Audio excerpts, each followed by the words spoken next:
All right, Congressman Thomas Massie joins us now from the Rotunda, even though the government is shut down, and it's good to see you, sir. I want to start with why you believe the White House is so interested in South America. Obviously, he's going after Argentina and Colombia. Both have, I would say, communists in charge there, and he's really trying to help in Argentina this capitalist Milei.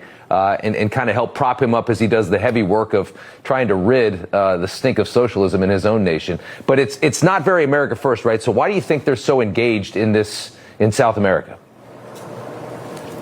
Well, I want to see Milei succeed, too. Yeah. I mean, he's the closest thing to a libertarian they have down there in South America, right, or conservative, if you will. But, you know, we have to keep America first. I think the $40 billion bailout is a little too much. And recently, I think the president put himself on the other side of our farmers in Kentucky when he said we're going to bring a bunch of the beef from Argentina to the United States. Right, yeah, and the beef, we talked about that. Obviously, it's not very popular, especially with the cattle ranchers here in the U.S. The idea of bringing in foreign beef, flooding the market with that, lowering the price is not popular at all. But it's seen as something to do with a hedge against China buying the beef and also helping Milei in another way. But do you think there's a reason why this White House is so engaged in this continent to our south? Is there some motive there that you think is happening? Well, the president ran on America First agenda, yeah, Make America Great Again. MAGA doesn't stand for Make Argentina Great Again. I think every president, when they get in there, they are tempted by the State Department and other actors into getting involved around the globe. It's one of those things, if things aren't going well domestically, you can look overseas for problems to solve. But I think we should be solving our own problems. And by the way, with the beef issue, I'm a beef farmer myself. I raise cattle, and I know that beef farmers have been really hammered for the last decade.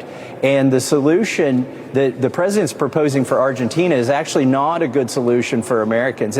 He makes it sound like he'll bring the price of beef down in the supermarket, but the reality is the farmers need to see a decent price for their cattle in the United States, yeah, for the supply of cattle to expand here. Yeah, the cattle ranchers don't like the idea at all. But it's funny, though, when you think about it. I mean, if you think about if he's trying to make a good deal with China and he's trying to kind of put them in a corner and force them to put a trade deal that's fair to the United States, you could almost see how he would need to do something with Argentina, because now Argentina's involved in this process as well. So there's kind of like three sides to it. So you could almost say in a weird way, because I've been trying to figure out what the hell is it about South America that they're so engaged in. And I didn't know if it's, I know Rubio at the State Department is, he's the son of Cuban refugees. He hates communism. I didn't know if he was pulling them into this larger thing, or is it something to do with China? Because you would kind of want to use Argentina to try and force China into a better deal, which would be America first. Well, I guess so. And China's very involved in Brazil as well. Yeah. But the thing is, it's just like you said, Rob, if you touch two things, then it becomes three, and then three things become 5 or 10 things. And the best way to do this is free market principles.